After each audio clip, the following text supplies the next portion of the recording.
retrato difícil de encaixar na imagem que o mundo e os próprios americanos fazem dos Estados Unidos. Hoje, um país com imenso desemprego e uma geração de jovens quase perdida. Mal e mal, a economia americana voltou a crescer, mas o problema que os economistas chamam de desemprego estrutural não diminuiu. A Europa passa por um período de alto desemprego, a ponto de deixar 1/5 da força de trabalho da Espanha sem ocupação. O Brasil está nadando contra a corrente. O índice de desemprego caiu pela metade de 2002 para cá. Mas a economia de quase pleno emprego torna evidentes velhos problemas, como a qualificação da mão de obra. O Sem Fronteiras desta semana tenta entender até que ponto a globalização compromete o emprego nas economias avançadas e o que pode vir a acontecer com o Brasil.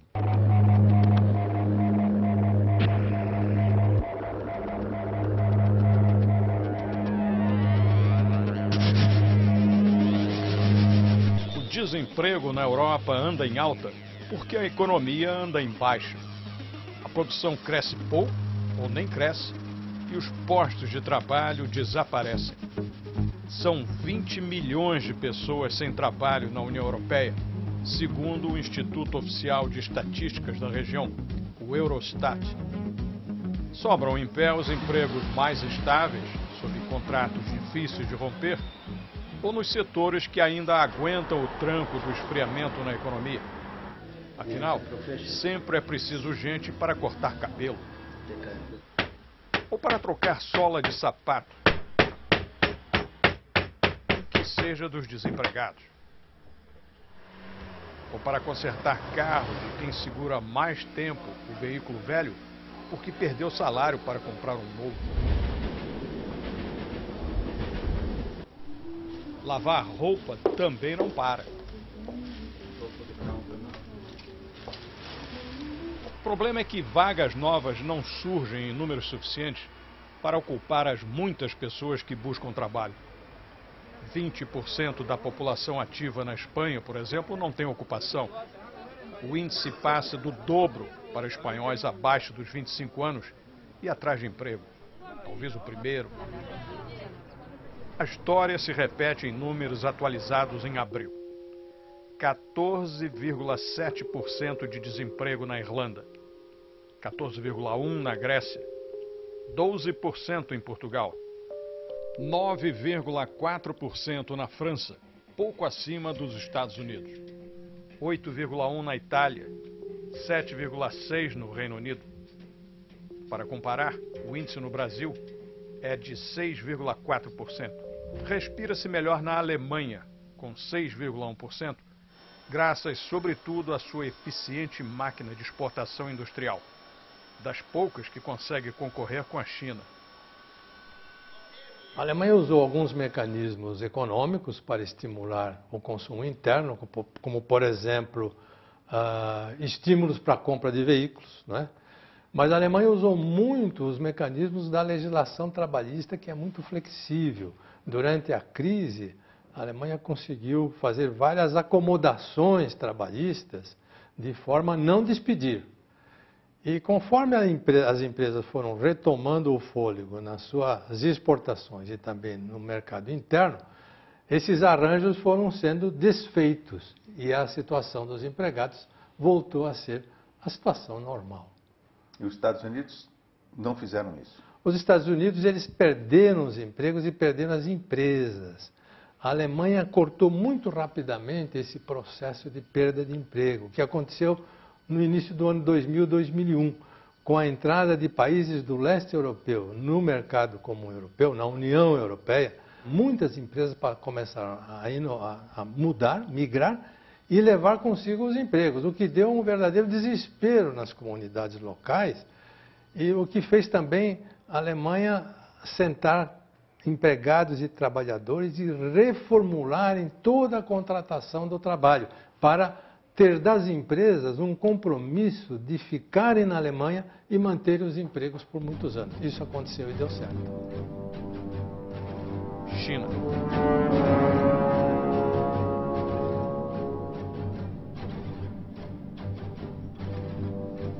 Poucos Alguns são os produtos que um trabalhador chinês não consegue fabricar mais barato do que seus colegas europeus. E assim, as fábricas e os empregos da Europa vão para a Ásia.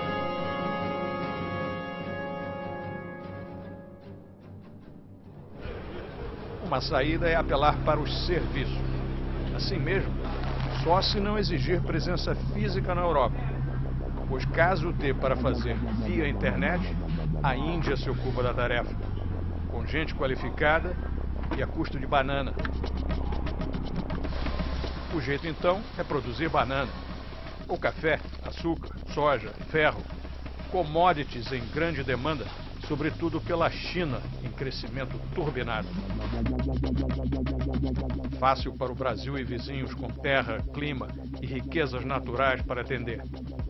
Má notícia para os europeus. Now what the Chinese effect has done is taken a lot of production jobs. A lot of the high-tech jobs associated with manufacturing, the more advanced knowledge work, has stayed in Europe and in the UK. But a lot of the production jobs, which are often more suitable for lower skilled workers, have gone to China. In some cases, researchers found that actually that creates new high skilled jobs in Europe to sort of administer and make sure everything's running smoothly with the production lines in China. The problem is that if you've got a large low skilled workforce which is coming out of production jobs, if you can't get them ready for the high-skilled jobs that might be created, which European economies are increasingly creating, then you have a mismatch between the skills of your workers and the needs of your economy. So it can create, certainly when it happens very quickly, as it has with China, it can create a bit of a vacuum in the economy, which is very difficult to fill. Do you go along with that theory that the rich countries should leave manufacturing to China and concentrate on services? That would be wrong, I think, and dangerous for two reasons.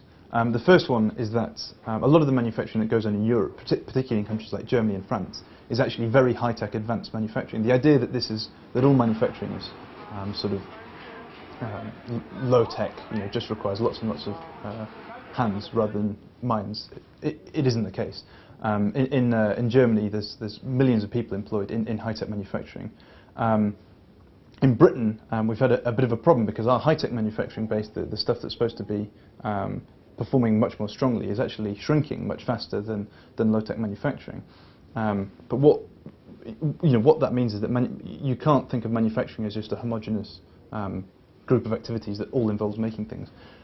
Just around 45% of workers in Britain who are involved in manufacturing are production workers. So the majority of workers in the manufacturing industry actually aren't making anything. They're not on the shop floor making things at all, and that's quite a significant trend. The second reason why it would be really dangerous for European countries to stop focusing on manufacturing is that manufacturing makes up most of our exports. In Britain, even Britain, which has a very weak manufacturing industry relative to a lot of its European neighbours. Despite being the birthplace of the Industrial Revolution. Despite being the birthplace of the Industrial Revolution, we have a relatively small manufacturing sector, but it still accounts for far more than 50% of our exports.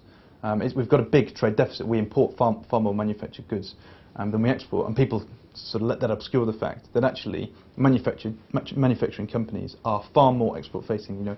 They produce goods for the world. That's very much embedded in their aim. Now, if you let that manufacturing industry shrink, it's very hard to replace the export dimension with services. If you're going to keep importing TVs from Japan, if you're going to keep importing exotic fruits from around the world, and people are going to keep having those on their supermarket shelves, you've got to be able to export something of equal value in the long term. And it's very difficult because you can't put services on a ship in the way that you can most manufactured goods. It's much more difficult to balance the books in the long run. The question of training of workers, the qualification of workers, is of course a very important issue in Brazil. To what extent is that a problem here in Britain as well? I think it's a problem to a certain degree in all countries, because particularly in the most advanced economies, the jobs that are created, the jobs that companies want to create in Britain certainly are the highest skilled jobs. We struggle to keep providing graduates and other people with the right qualifications and training to step up to those jobs. Now, what's particularly important is that a lot of countries around the world are investing very heavily, particularly in the emerging world, investing very heavily in their higher education, their education system, to try and build this knowledge economy that we here talked about so much. Which is the solution. Well, it's certainly investment in education is the main way that you can get people up the skill ladder, and that includes higher education, universities, but it also includes apprenticeships and the right sort of training for people at all levels to make sure they have the skills that are needed. But it's something that's critically important. The countries generally that are well placed coming out of this recession will be ones which have invested, haven't cut funding to their research bases and their education sectors, are the ones that have seen this as an opportunity to invest, renew their commitment to their knowledge economy. And that's something in Britain which we have some concerns that we aren't going to be able to keep pace with those investments in the education sector.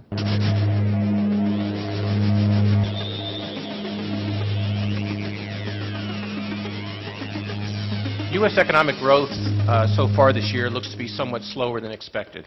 O presidente do Banco Central americano, Ben Bernanke, acaba de anunciar o óbvio. A economia americana está crescendo muito menos do que se esperava e vai continuar assim até o fim do ano. Embora a recessão tenha acabado em 2009 e apesar da injeção pelo Banco Central e o governo Obama de trilhões de dólares na economia, a taxa de desemprego voltou a subir, acima de 9%, e o desemprego real, incluindo quem desistiu de procurar trabalho, chega a 16% da força de trabalho, 1 em cada 6 americanos. O pior é que os economistas preveem que mesmo quando a economia voltar a crescer mais, a taxa de desemprego não voltará aos 4% do fim dos anos 90. Isso porque houve uma mudança estrutural na economia dos países capitalistas avançados. There's two kinds of unemployment that economists like to differentiate and talk about. One is called cyclical, and that means the business cycle, right? So when the business cycle turns down and the economy shrinks, we see a jump in unemployment. We tend to prefer that kind of unemployment because it's easier to address with our policies. The other more dangerous, bigger, more important type of unemployment is something called structural. And that means there's a mismatch between where workers are and what they do, and where jobs are and what the jobs are. And we have structural unemployment of a very significant variety here now. For instance, the United States is full of people who have a background in retail sales and construction. So they spent some number of years, as the buildings are set up for this, everything is set up for people to be building a lot of buildings and selling a lot of consumer goods. But we have a general public that doesn't want to buy more houses, can't afford houses, can't get loans for houses, and also can't buy as much at the store. And so we have all these people who are in the wrong fields and often in the wrong place. And the other serious structural unemployment problem we have is that in order to help our unemployment when it's structural, you need people to be free to move around. And we're not free to move around in America. 22% of Americans who own a house can't move because they can't sell their house because they owe more to the bank than their house is worth. So they're literally stuck, right? And so what has been historically a strength of the United States, what's called a flexible labor market. It's easy to move around. So if you lose your job in Boston, but you hear that there are many great job opportunities in Texas, you just go to Texas. And the other big structural economic story of the United States is for 10 years, the U.S. economy has largely not really had healthy growth. And in those 10 years where we kind of stood still as a national economy, the rest of the world jumped ahead. So China is in a radically different situation than it was 10 years ago. Peru, Chile, Brazil, Argentina, Singapore, many countries, Indonesia, are in radically different situations than they were 10 years ago. We've also lost some jobs to the rest of the world, which may not come back. And last but not least, you can get structural unemployment, and we have some, from technological revolutions. We have really rapid technological change in the U.S., and social media and the rise of Web 2.0, the new internet, has displaced lots of jobs. We know that the U.S. lost a lot of manufacturing jobs, but now it's losing also service jobs outsourced to India and other countries. What's going on there? Well, we saw the sort of 1980s and early 1990s in the United States be defined by the hollowing out of our heavy industry, where particularly labor-intensive and sometimes very polluting, environmentally polluting industries left the U.S. for lower wages and different regulatory environments, easier regulation environments, often to other countries. And we've begun to see that the last 10 years, and in the last few years particularly, with some services. So certain kinds of financial analysis, are now being done in India that were done in the United States. Some accounting. Individuals are having their taxes done in part by accountants who never come to the U.S., who are sitting somewhere in India. I mean, there are other countries too. We see call centers where people call for various consumer services, and their phone call conversations are now regularly routed to places like the Philippines, to India, to Romania and Bulgaria. So you're starting to see services leave too. Part of what's happened in the last 10 years, in the last 3 or 4 years particularly, is that the United States has fallen in the eyes of the world a little bit, so that the United States isn't considered the place to be, the most exciting place to do business in the world, the way it historically was. Este estaleiro em Niterói, estado do Rio, mostra que em matéria de emprego o Brasil está nadando na corrente oposta, a do aumento de vagas. Seus 3.200 funcionários estão montando 4 navios novos ao mesmo tempo. Encomendas da indústria de petróleo e gás, que aqui no país não para de crescer. Emprego, portanto, não falta. Mas o superintendente do estaleiro enfrenta um problema difícil de resolver. A maior dificuldade que a gente tem aqui, que a gente encontra, é o curso de engenharia naval, onde se formam cerca de 40 engenheiros por ano, né? Mas a gente aqui tem uma política de contratação de estagiários, onde a gente vai na faculdade e a partir do 5º período a gente convida o estagiário para vir para cá e com isso ele faz a carreira aqui no estaleiro Mauá e se torna um engenheiro aqui.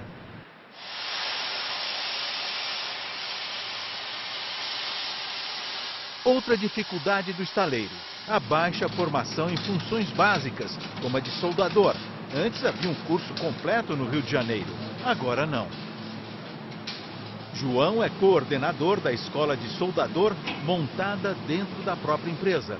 Maneira de contornar a escassez de bom ensino profissionalizante. Os cursos no estaleiro vão de 2 meses a 1 ano. Quando nós fizemos a escolinha, no cenário, 3 meses, você saía já soldando como quase um meio oficial, né, com todas as posições. Hoje não fazem isso. O curso em si, a gente só faz algumas posições e poucas horas. Aí aqui a gente vai se aperfeiçoando de acordo com o que a empresa precisa. Este gráfico mostra a tendência de queda do desemprego no Brasil. A taxa, que era 12,5% em abril de 2002, caiu para 6,4% em abril passado. Hoje, grande parte dos desempregados é formada por gente que saiu de um emprego para procurar outro melhor. Por isso se diz que o Brasil está quase no pleno emprego. As novas oportunidades estão mudando para melhor a vida de muitos brasileiros. Bartolomeu, por exemplo, 4 meses atrás, ele trabalhava na roça no Piauí. É fácil de conseguir emprego em São Paulo hoje em dia? Pai, hoje em dia está bem melhor, viu, do que antigamente. Por quê, hein? Agora com esse negócio da Copa aí tem construção de tudo quanto é lugar. Tá bom agora. E aí, o que você pretende daqui para frente? Eu pretendo aprender uma profissão. Vou ver aí, eles estão dando uma oportunidade, estou aprendendo e vamos ver para frente aí. Na construção civil está difícil encontrar profissionais em todas as áreas, diz o vice-presidente do Secov, o Sindicato da Habitação. Está havendo uma escassez da mão de obra e uma necessidade muito rápida de mão de obra qualificada. Então isso está gerando várias consequências. A primeira delas é o encarecimento de tudo que é mais escasso, a lei da oferta e procura. Então os salários aumentaram dos funcionários, está mais difícil achar profissionais em todas as áreas, engenheiros, carpinteiros, pedreiros e assim por diante. E a segunda questão, essa pressa, essa necessidade de qualificar, está fazendo com que as empresas tenham que criar programas de treinamento para tirar pessoas, tirar entre aspas, né, para estimular a pessoas em outros setores a virem trabalhar na construção civil.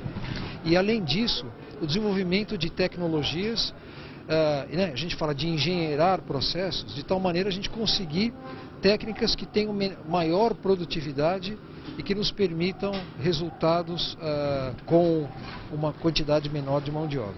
E a mão de obra vai continuar fornecendo gente para o mercado de trabalho?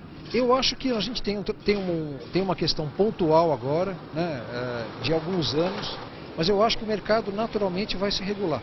Viveremos talvez uns 3, 4, 5 anos de escassez de mão de obra, onde as que deveriam receber profissionais formados pelo mercado, engenheiros das faculdades, escolas técnicas, acabam tendo que fazer esse papel que o Estado, talvez, ou outros mecanismos deveriam fazer, mas a partir de um certo momento, a própria atratividade que o setor está tendo hoje vai fazer com que haja um equilíbrio natural. Mas será que o Brasil está surfando em uma onda passageira? O sociólogo José Pastore acha que não. Ele é professor da USP e consultor em relações do trabalho e recursos humanos. Bem, o Brasil ele foi beneficiado com a conjugação de duas forças que contribuíram bastante para a geração de emprego. Uma externa e outra interna. A força externa diz respeito à grande possibilidade que nós temos de vender commodities, que o mundo, mesmo em crise, precisa. A força interna diz respeito à grande expansão do mercado de consumo no Brasil, que decorreu em grande parte da estabilização da moeda e dos novos investimentos. Isso é o contrário do que aconteceu no mundo desenvolvido, porque eles perderam força de investimento, perderam o mercado interno e perderam também o mercado externo. No caso do Brasil, que não está perdendo emprego, está crescendo, mas qual seria o que deveria ser feito para o mercado de trabalho continuar crescendo e para que as pessoas continuem aumentando a sua renda e a sua produtividade? Capacitação é fundamental. Capacitação da mão de obra através de escolarização, pelo ensino formal, escolarização também ensino não formal, cursinhos, né? Cursinhos avulsos, treinamento nas empresas, todo esse movimento que já está em andamento, no meu entender, ele terá que ser bastante acelerado, bastante acentuado. O Brasil não pode ficar com uma economia grande, investindo pouco e investindo mal na formação do seu capital humano.